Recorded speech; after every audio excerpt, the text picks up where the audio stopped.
अकबर बीरबल की कहानी। महेश दास का भाग्य। जब महेश दास बड़े हुए तो उन्होंने बचाकर रखी थी उसके साथ राजकीय अंगूठी ली तथा अपनी माँ से विदा लेकर बादशाह की राजधानी फतेहपुर सीकरी की तरफ चल दिए। राजधानी में पहुंचकर महेश दास आश्चर्यचकित रह गए। बाजारों की चकाचौंध पर रौनक जो उन्हें पहले कभी नहीं देखी थी। बाजारों में बिकते रंग बिरंगे वस्त्र, गहने, उनसे बनी टोपियां देखकर उनकी आंखें खुली की खुली रह गई।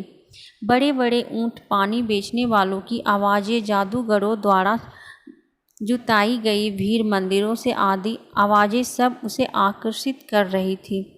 लेकिन महेश अपनी यात्रा के मकसद को बिना भूले महल की तरफ चल दिया। महल के द्वार पर की गई सुंदर नक्काशी को देखकर महेश को लगा कि यह बादशाह के महल का प्रवेश द्वार है, लेकिन वह तो शाही दरबार का बाहरी छोर था। महेश जब महल के द्वार पर पहुंचा तो द्वारपाल ने उसका रास्ता रोकते हुए पूछा, कहाँ जा रहे हो? मैं बादशाह सलामत से मिलने आया हूँ, महेश ने शांतिपूर्वक उत्तर दिया। द्वारपाल ने कहा, मूर्ख, तुम क्या सोचते हो कि बादशाह अकबर को केवल यही कार्य रह गया है कि वो हर किसी के साथ मुलाकात करते रहे। उसने महेश को वहाँ से लौट जाने के लिए कहा। लेकिन जैसे ही महेश ने अकबर की दी हुई शाही अंगूठी निकाली, सैनिक चुप हो गया और दूसरे सैनिक ने राशि मोहर को पहचान लिया। यह देखकर उसने महेश को अंदर जाने की आज्ञा दी, पर वह उसे ऐसे ही नहीं छोड़ना चाहता था। उसने तब महेश से कहा कि तुम एक शर्त पर अंदर जा सकते हो। तुम्हें बादशाह से जो भी मिलेगा तुम मुझे उसका आधा दोगे। महेश ने मुस्कुराते हुए कहा, ठीक है, और वह वहाँ से चल गया। महेश उस सैनिक को सबक सिखाना चाहता था ताकि वह फिर भ्रष्ट कार्य न करे। महेश राजकीय बगीचों से होता हुआ, जहाँ ठंडे पानी के फव्वारे थे, पूरी हवा में गुलाब की महक थी। ठंडी हवा बह रही थी। एक आलीशान भवन तक पहुँचा, जहाँ पर सभी दरबारियों महंगे वस्त्र पहने हुए थे। उन सब को देखकर महेश दंग रह गया। अंत में उसकी नज़र एक व्यक्ति पर पड़ी जो एक ऊंचे आसन पर बैठा था, जो कि सोने से बना हुआ था और उस पर हीरे मोती जुड़े थे। उसे देखकर महेश को समझते देर नहीं लगी कि यह अकबर है। महेश सभी दरबारियों को पीछे धकेलता हुआ बादशाह के तक जा पहुंचा और बोला, हे बादशाह, आपकी शान में कभी कोई कमी ना आए। अकबर मुस्कुराए और बोले, बताओ तुम्हें क्या चाहिए? महेश बोला, मैं यहाँ आपके बुलाने पे आया हूँ। और यह कहते हुए उसने वह अंगूठी बादशाह को वापसी कर दी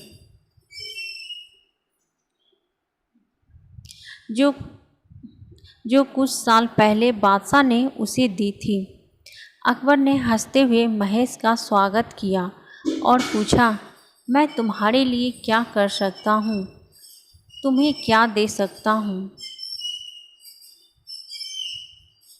दरबारी उस अजीब से दिखने वाले व्यक्ति को देखकर हैरान थे कि आखिर यह कौन है जिसे बादशाह इतना सम्मान दे रहे हैं।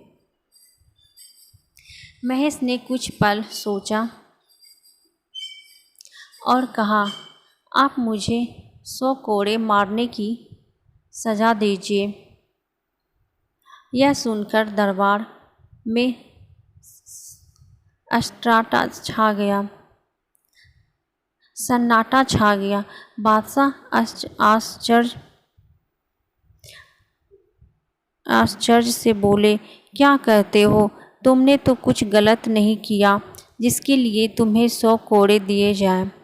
क्या बादशाह सलामत मेरी दिली इच्छा को पूरा करने के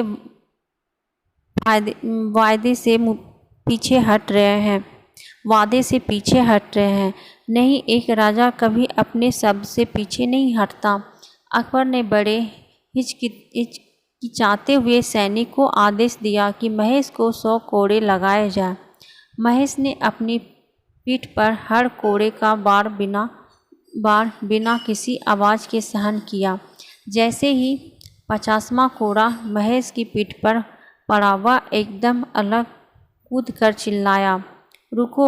तब अकबर भी हैरान होते हुए बोले, अब तुम्हें समझ आया कि तुम कितने पागल हो। नहीं जापना, मैं जब महल में आपको देखने आना चाहता था तब मुझे महल के अंदर आने की आज्ञा इसी शर्त पर मिली थी कि मुझे आपसे जो भी मिलेगा उसका आधा उस सेवक को दिया जाएगा। इसीलिए कृपा करके बाकी के कोड़े उसे लगाए जाए। पूरा दरबार हंसी के ठहाकों से गूंज उठा, जिनमें अकबर की हंसी सबसे ऊंची थी। इसी के साथ उस सैनिक को दरबार में आकर अपनी घूस लेने की आज्ञा दी गई। अकबर ने महेश से कहा, तुम अब भी इतने ही बहादुर हो जितने पहले थे, लेकिन तुम पहले से भी चालाक हो गए हो। मैं इतने प्रयत्नों के बावजूद भी अपने दरबार से भ्रष्टाचार नहीं हटा सका, लेकिन तुम्हारी छोटी सी चालाकी से लालची दरबारियों को सबक मिल गया। इसीलिए आज से मैं तुम्हें बिरबल के नाम से पुकारूंगा और तुम दरबार में मेरे साथ बैठोगे और हर बात में मुझे सलाह दोगे। तो कैसी लगी दोस्तों आप सबको अकबर बिरबल की कहानी? अगर अच्छी लगी तो वीडियो को लाइक, शेयर, कमेंट और सब्सक्राइब कीजिएगा और ऐसे ही कहानी सुनने के लिए बेल आइकन को प्रेस कर दीजिएगा ताकि जैसे ही हम कहानी डालें वैसे आप तक पहुंच पाएँ। फिर मिलती हूँ एक ऐसे ही मज़ेदार कहानी के साथ। तब तक के लिए बाय बाय। Thank you.